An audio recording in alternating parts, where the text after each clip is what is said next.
शाळेच्या वाटेवर अपघात, पण माणुसकी जिंकली. रुग्ण प्रथम तत्वाचा प्रत्यय. 6 वर्षीय दिव्याला सत्यशिव ग्लोबल फाउंडेशनची जीवनदायी आधार. शाळेत जाण्याचा आनंद, पाठीवर दप्तर आणि क्षणार्धात काळाने घातलेला घाव.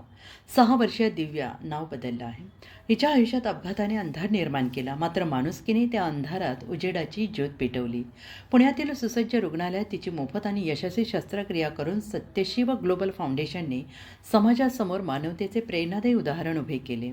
मराठवाडा कर्नाटक सीमावर्ती भागातून काही वर्षांपूर्वी पुण्यात रोजगारासाठी आलेले दिव्याचे कुटुंब अत्यंत हलाखीच्या परिस्थितीत जीवन जगत आहेत.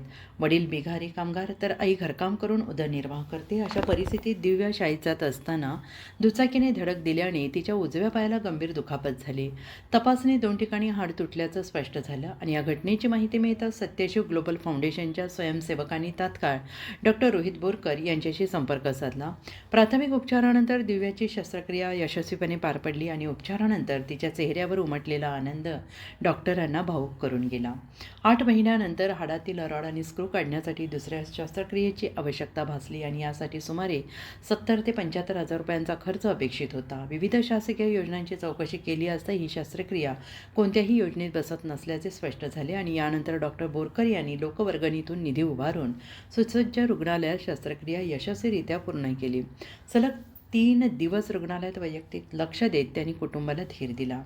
दिव्याच्या आईवडिलांनी कृतज्ञतेने डॉक्टरांचे आभार मानले आणि पुढील शिक्षणासाठी मदत करू असे आश्वासन डॉक्टर बोरकर यांनी दिले. या कार्यात प्रीतम खंदावे, अरुण गायकवाड, हिमालय सुसलादे, सचिन ताजने, श्वेता डोळे आदी दानशूर व्यक्तींनी स्वेच्छेने आर्थिक हातभार लावला. उल्लेखनीय बाब म्हणजे डॉक्टर रोहित बोरकर गेली अनेक वर्ष शहरी आणि ग्रामीण भागात मोफत आरोग्य शिबिरे, शस्त्रक्रिया आणि अपंगांसाठी आरोग्य सेवा देत आहेत. 1 रुपया दवाखाना ही त्यांची चळवळ सध्या राज्यातील 11 ठिकाणी सुरू असून लोकवर्गणीच्या माध्यमातून ती जिल्हा आणि तालुका स्तरावर विस्तारण्याचा मानस आहे. त्यांच्या कार्याला राष्ट्रीय आणि आंतरराष्ट्रीय पातळीवर गौरव मिळालेला आहे.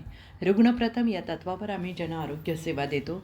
वंचित, गरजू आणि निराधार कुटुंबासाठी आमचे फाउंडेशन सदैव तत्पर आहे. भविष्यात आधुनिक AI तंत्रज्ञानाच्या माध्यमातून कर्करोग तपासणी व्हॅन, हेल्थ आणि ATM तसेच ज्येष्ठ नागरिकांसाठी घरपोच आरोग्य सेवा सुरू करण्याचा आमचा मानस आहे, असं अध्यक्ष डॉक्टर रोहित बोरकर यांनी म्हटलेलं आहे.